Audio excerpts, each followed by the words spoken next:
Buenas noches a todos, espero se encuentren muy bien.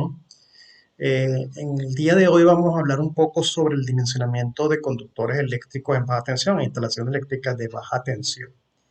Este es un tópico muy importante ya que es una actividad que se realiza generalmente cuando estamos en la parte de diseño de instalaciones eléctricas o cuando estamos trabajando directamente en la ejecución y queremos verificar algunos valores de calibres de conductores. Entonces, bueno, el objetivo de esta actividad es dimensionar los conductores e instalaciones eléctricas de baja tensión. Básicamente lo que vamos es a revisar los criterios que se utilizan para el dimensionamiento y posteriormente lo vamos a ilustrar con un ejemplo.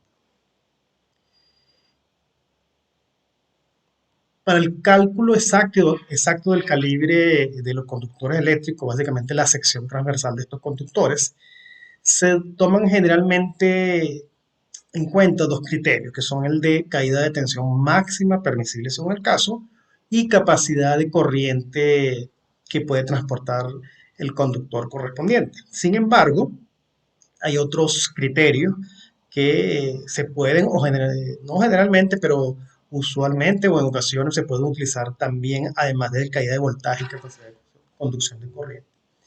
El otro criterio que se utiliza normalmente es el criterio de capacidad para soportar la corriente de cortocircuito que puede tener el conductor que se esté dimensionando. También, dependiendo de la reglamentación que haya en el país correspondiente, puede haber un calibre mínimo o una sección mínima permitido para ciertas aplicaciones. Por ejemplo, una sección mínima para circuitos de alumbrado, una dimensión o una sección mínima para circuitos de enchufes, una sección mínima para conductores que alimentan motores, etcétera, etcétera. Y un quinto criterio, bueno, que no es un criterio formalmente, pero que yo lo nombro de esa manera, es que después se debe hacer un juego entre lo que es la corriente de consumo de la carga, la que va a circular a través del conductor porque la está consumiendo la carga, la corriente o la capacidad de corriente del conductor y el calibre normalizado del disyuntor o interruptor termomagnético del circuito correspondiente. Entonces vamos a ver principalmente caída de voltaje permitida, capacidad de conducción de corriente y protección normalizada. Eso es lo que vamos a revisar en el ejemplo específicamente. Si consideramos todos los criterios, entonces el cálculo se repite para cada criterio y se escoge entonces la sección del conductor más elevada que se obtenga desde todos los criterios, garantizando así que la sección del conductor, el cable que se seleccione, cumpla con todos los criterios a la vez. Esa es la idea, ¿no? Vamos a iniciar con el criterio de caída de voltaje permitida.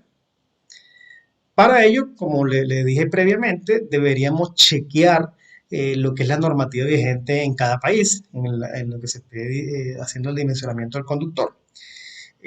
Típicamente lo que indican los reglamentos de seguridad de instalaciones eléctricas en baja tensión es que en el punto de consumo, o sea, donde se va a conectar la carga, la caída de tensión máxima sea del 5%. Específicamente aquí en Chile, que es donde me encuentro actualmente, además de esa condición, dice que en el alimentador, el que esté entre el empalme o el centro de medición del consumo de energía y el tablero de distribución, debe haber una caída de tensión máxima del 3%. Entonces son estas condiciones. En el alimentador una caída máxima del 3% y en el punto donde se conecte la carga una caída de tensión máxima del 5%.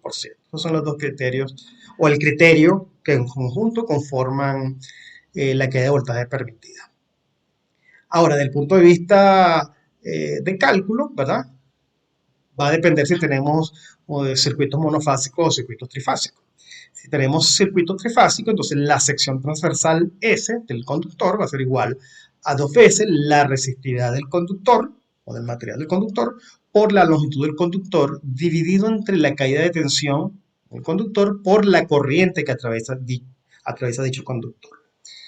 Ahora, si el circuito es trifásico, ¿verdad? La ecuación es similar, pero sí tiene sus modificaciones.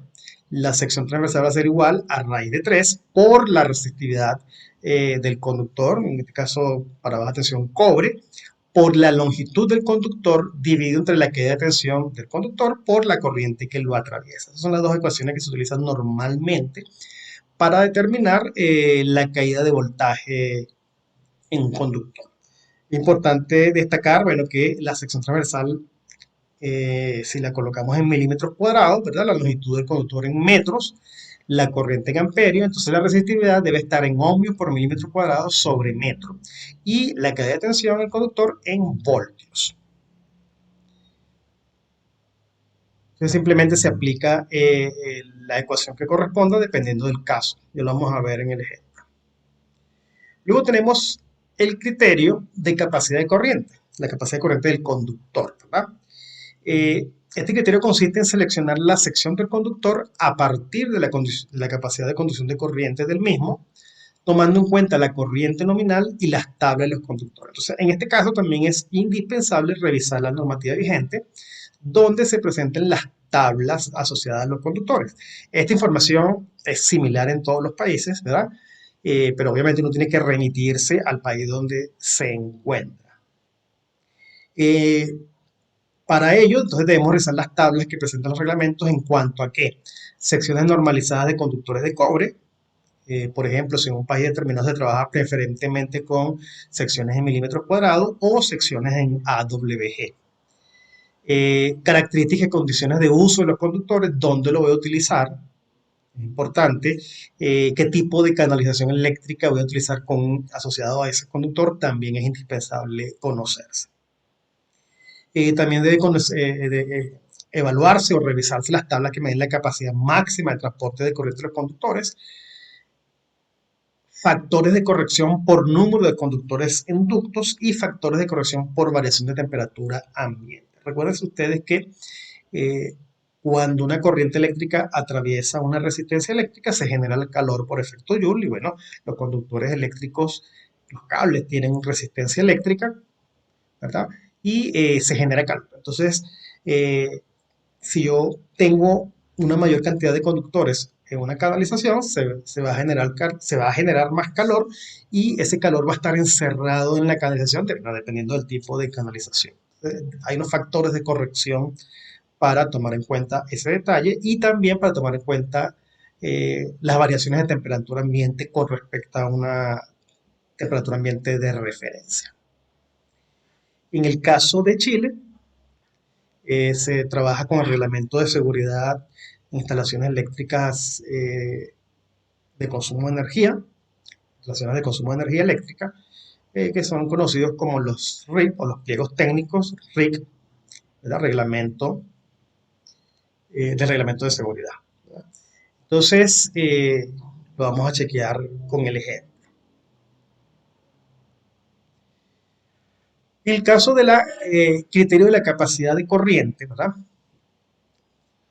El que estamos hablando, eso yo debo tener la corriente I sub C, que es la corriente que yo voy a determinar que es la capacidad de corriente real que va a tener el conductor, va a ser igual a una I sub T, que es la capacidad de corriente del conductor que está en las tablas, que me dan las tablas, por Fn, que es el factor de corrección por número de conductores en la canalización, ese factor normalmente es menor que 1, por Ft, que es el factor de corrección por temperatura, que generalmente también es menor que 1, o varía, y valor máximo igual a 1. Al final, después que aplico los dos factores a la corriente máxima que me dé las tablas, me da cada una corriente I sub C. Y esa corriente I sub C debe ser mayor a la corriente I sub S. ¿Quién es la corriente I sub S? La corriente que consume la carga. Se llama corriente de servicio. Esa es la corriente que consume la carga. Entonces, la corriente que consume la carga debe ser menor a la capacidad de corriente del conductor, ya corregida por los factores mencionados previamente.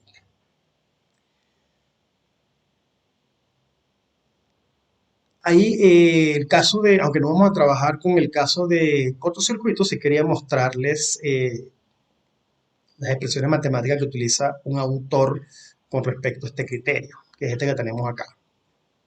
Y este autor en particular utiliza una expresión matemática, que es la que tenemos allí, que dice I sub CC, que es la corriente de cortocircuito, dividido entre S mayúscula, que es el área de la sección transversal del conductor en circular Mills, por T, que es el tiempo que dura el cortocircuito, va a ser igual a 0,0297 por el logaritmo de T2, que es la temperatura máxima que resiste el conductor en condiciones de cortocircuito, que debe dar el proveedor del conductor, más 234, dividido entre T1, que es la temperatura de operación normal del conductor, que también le da el proveedor de los conductores. Entonces, si tenemos T1, tenemos T2, tenemos T, que es el tiempo que dura el cortocircuito en función del tiempo de despeje de falla de las protecciones, y si tenemos el nivel de cortocircuito asociado al conductor que estamos considerando, podemos despejar allí la S, que es la sección transversal. Entonces, así, esa sería la expresión matemática que se utilizaría para determinar la sección transversal por corriente de cortocircuito. Pero para aplicarlo, obviamente, debemos tener esos datos. ¿De acuerdo? Ese es el otro criterio, el de corriente de cortocircuito. Aunque no lo vamos a utilizar en el ejemplo, pero quería mostrarles la expresión matemática. El otro criterio es el que yo les mencionaba de protección normalizada. Hay una expresión matemática que me dice que la corriente de servicio de los equipos conectados, la que acabo de mencionar, I sub S, no debe sobrepasar la corriente nominal del aparato de protección, el calibre nominal del disyuntor o interruptor termomagnético. Esa corriente o ese valor vale I sub N. Y a su vez, ese I sub N debe ser menor a la capacidad de corriente corregida del conductor. Esa expresión matemática que trae se debe cumplir. ¿De acuerdo? Entonces, la capacidad de corriente del conductor debe ser mayor al calibre nominal del disyuntor, que a su vez debe ser mayor a la corriente que efectivamente va a consumir la carga. Los calibres normalizados son esos que tenemos allí: 6, 10, 16, 20, 25, 32, 40, 50, 63, 80, 100 y 125. ¿Qué significa esto? Bueno, que si yo voy a comprar un disyuntor, los valores de calibre nominal que voy a conseguir van a ser esos que están allí. No voy a conseguir, por ejemplo, uno de 90 amperios, ni uno de 70 amperios. Son esos que están allí lo que puedo conseguir. Entonces, este es otro que se puede considerar criterio para lo que es la selección de la sección transversal del conductor. Ok, entonces ahora sí vamos a ver un ejemplo donde vamos a aplicar los criterios principales y ver cómo es que se utilizan esas ecuaciones. Entonces, el ejemplo lo saqué de un libro de instalación eléctrica de español, de instalación eléctrica interiores, y dice así: en una industria se va a instalar una bandeja perforada, que es la canalización, según muestra la figura, para canalizar una línea trifásica de fuerza compuesta por 5 conductores unipolares, las 3 fases, el neutro y la tierra. Este conductor es tipo RZ1K, con una tensión nominal entre 600 voltios y 1000 voltios, y la línea de ese conductor, o la longitud de ese conductor, va a ser de 28 metros. Se pide calcular la sección de los conductores de la línea, teniendo en cuenta que la potencia demandada es de 40 kilovatios, la tensión nominal trifásica es 380 voltios de tensión, el factor de potencia es 0,85 y se establece para el cálculo de la caída de tensión la temperatura máxima de trabajo, que es 90 grados Celsius. Para esa temperatura de 90 grados Celsius hay que obtener la resistividad o equivalentemente, o de manera equivalente, la conductividad. Entonces ahí en el ejemplo nos está dando la conductividad a 90 grados Celsius, que es 44 metros sobre ohmio por milímetros cuadrados, que es para el tipo de conductor que se está presentando en el ejemplo. Entonces, con esta característica vamos a hacer el cálculo de la sección, o vamos a determinar la mejor sección transversal del conductor. Ya tenemos el tipo de cable, tenemos el tipo de canalización a utilizar, que es bandeja perforada. Entonces lo que vamos a hacer primero es determinar la corriente eléctrica nominal, la que va a circular por allí, por los conductores. Entonces el cálculo de la corriente, como es trifásico, agarramos la ecuación de potencia, que me dice que la potencia trifásica es raíz de 3 por el voltaje fase-fase, por la corriente de fase, de línea, por el factor de potencia. Despejamos la corriente y me queda que es potencia entre raíz de 3 por voltaje por factor de potencia. Aplicamos los datos que tenemos para el ejercicio: 40.000 vatios, 380 voltios, factor de potencia 0,85 y me da 71,5 amperios. Esa es la corriente que debería circular a través de ese conductor. Y yo aquí estoy considerando que es una carga trifásica, aunque dice el ejemplo que es fuerza, pero yo estoy considerando simplemente una carga trifásica, suponiendo que esto es un alimentador. Eh, si considera yo que es un motor, entonces todos los reglamentos me dicen, los reglamentos de seguridad me dicen que esa corriente tengo que multiplicarla por 1,25. Pero para efectos de este ejercicio voy a considerar que no es un motor, sino que es simplemente una carga, una magnitud de 40 kilovatios. Entonces no es necesario multiplicarla por 1,25 en ese caso. Entonces vamos a hacer el dimensionamiento primero por caída de tensión. Ya tenemos la ecuación aquí, raíz de 3 por resistividad por la longitud por la corriente entre la caída de tensión. La resistividad es el inverso de la conductividad. El delta V referido a 380 voltios. Entonces, como vimos previamente, la caída de tensión máxima para el alimentador es 3%, estoy suponiendo que es un alimentador. Y 3% de 380 me da el 11,4 voltios que está allí. Simplemente sustituyo los valores.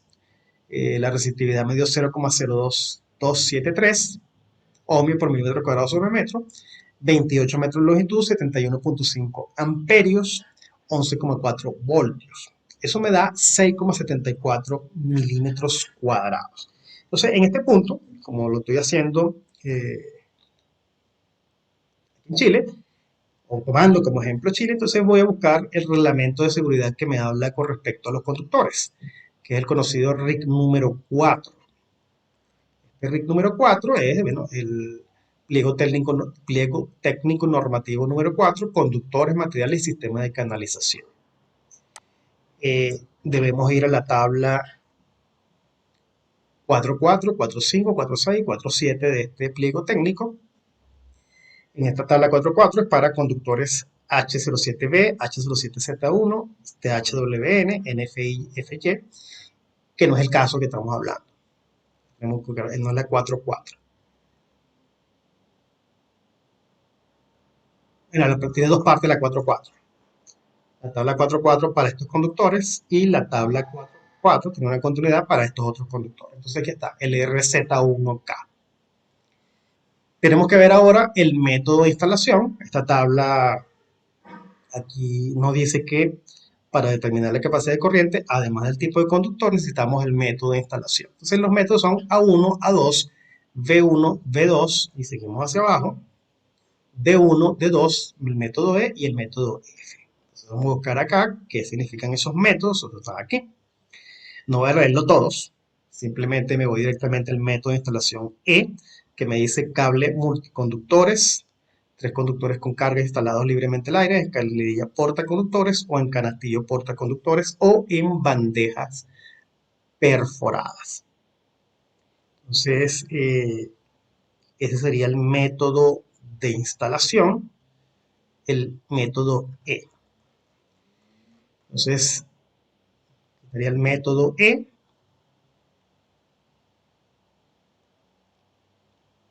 RZ1K. Entonces, los valores normalizados, si estamos trabajando en secciones de milímetro cuadrado, que es lo que normalmente se trabaja aquí en Chile, venimos acá, me dio el ejemplo 6,74 milímetros cuadrados, vengo a la tabla y en milímetros cuadrados el siguiente es 10 milímetros cuadrados. Ahora, si trabajara con AWG, tomaría un AWG8. Pero por ahora vamos a quedarnos solamente, para no complicar mucho el ejercicio, vamos a quedarnos con 10 milímetros cuadrados. 10 milímetros cuadrados, me voy en esa línea. Método E. Tiene una capacidad de corriente de 75 amperios. Ese es entonces el calibre que vamos a utilizar, 10 milímetros cuadrados, que es el superior al que me dio, que fue 6,74 milímetros cuadrados. Vamos a pasar ahora el criterio de capacidad de corriente. Ya vimos entonces que con la corriente consumida de servicio, que es 71,5 amperios, y sabiendo que las canalizaciones son bandejas perforadas, se va a la tabla 4.4, método de instalación E, y se tiene un calibre de 10 milímetros cuadrados, capacidad de corriente 75 amperios. Ahora tenemos que ver los factores de corrección. El factor de corrección por cantidad de conductores en una canalización y factor de corrección por temperatura. Vamos nuevamente al RIC. Son las tablas 4, 6. Acá, factor de corrección de capacidad de transporte de corriente por cantidad de conductores en ductos. Me da estos 4 factores. Son de 4 a 6 conductores, factor de 0,8, de 7 a 24, 0,7, de 25 a 42, 0,6, sobre 42, 0,5. Entonces, en este caso vamos a tener, suponer 4 o 6 conductores, porque, bueno, estamos hablando de un sistema trifásico y estamos hablando también que es un alimentador. No estamos colocando una carga específica. Entonces, pudiéramos tener cargas trifásicas, pero también podemos tener alguna carga monofásica allí. Si tuviéramos una carga monofásica, circularía corriente por el neutro y por lo tanto tendríamos 4 conductores. Entonces, vamos a trabajar con 0,8 como factor de corrección. Y en cuanto a temperatura, sería la tabla 4.7, estaríamos por acá, ¿verdad? Aquí en Chile, durante el verano puede hacer temperaturas en este rango de 36 a 40 grados Celsius. Como sabemos exactamente la ubicación, entonces vamos a tomar en cuenta ese intervalo de temperatura. Para el método de instalación E y cable RZ1K, el factor es 0,91. Entonces vamos nuevamente acá. Entonces, la 75 amperios que me da la capacidad de corriente de los 10 del calibre de 10 milímetros cuadrados, lo multiplico por 0,8 y por 0,91 y eso me da 54,6 amperios. Esta corriente esta es la capacidad de corriente corregida del conductor. Es menor, ¿verdad?, a la corriente que va a circular por el conductor, que es 71,5 amperios. Entonces tenemos que seleccionar un calibre mayor. Si vamos a las tablas, nuevamente, a esta, pudiéramos irnos con el AWGC, pero como dije previamente, vamos a trabajar solo con secciones en milímetros cuadrados para este ejemplo. Nos quedaríamos con un calibre de 16 milímetros cuadrados. Para un método de instalación E, la capacidad de corriente de ese calibre es de 100 amperios. Entonces, tenemos acá los 100, lo multiplico por los dos factores, 0,8, 0,91 me da 80,99 amperios. Este valor es mayor, aquí es mayor, ¿verdad?, a la corriente de servicio, por lo que seleccionamos este calibre. Entonces, este calibre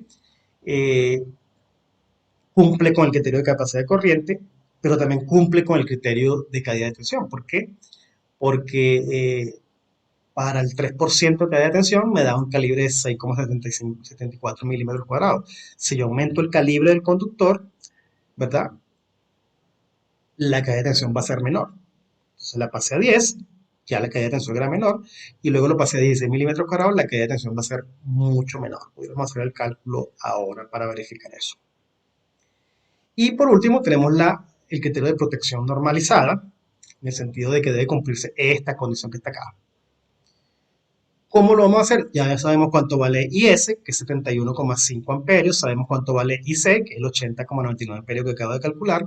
Entonces tengo que verificar que existe un calibre normalizado que esté entre esos dos valores, entre 71,5 y 80,99. Y efectivamente hay uno que es 80 amperios. Entonces, es válido ese calibre. Si no existiera un calibre allí y tuviera que seleccionar, por ejemplo, un calibre de 100, suponiendo que ese sea el caso, entonces no me serviría este conductor. Tendré que aumentar el calibre para que su valor fuese mayor al calibre de 100 amperios. Pero bueno, en este caso sí funcionó y nos da un calibre de 80 amperios. No lo hice, pero vamos a hacerlo. Ahora que tengo 16 milímetros cuadrados, ¿qué caída de tensión me está dando? Simplemente para ver en cuánto se reduce porcentualmente. Entonces, simplemente utilizar esta misma ecuación que está acá y calculo delta B en vez de calcular S. Entonces, me va a quedar raíz de 3 por esa resistividad que está allí, por los 28 metros, por la corriente de servicio, dividido entre 16. Me da 4,93 voltios de caída de tensión, que obviamente es menor a 11,4, que es el 3%. Pero igual vamos a saber cuánto es esos 4,93 porcentualmente. Lo divido entre 380, lo multiplico por 100 y me quedaría una caída de tensión de 1,3% con el calibre de 16 milímetros cuadrados. Bueno, entonces ese sería el procedimiento a seguir. Bueno, una vez que seleccionamos el calibre, debemos entonces ver cuál es la caída de tensión real que hay en ese conductor, porque eventualmente tenemos que chequear que no sea más de 5% en el punto de consumo. Eso era el ejercicio que les traía para el día de hoy. Espero que les sea de utilidad y bueno, más adelante seguiré colocando otros videos con elementos de diseño de instalaciones eléctricas en baja tensión.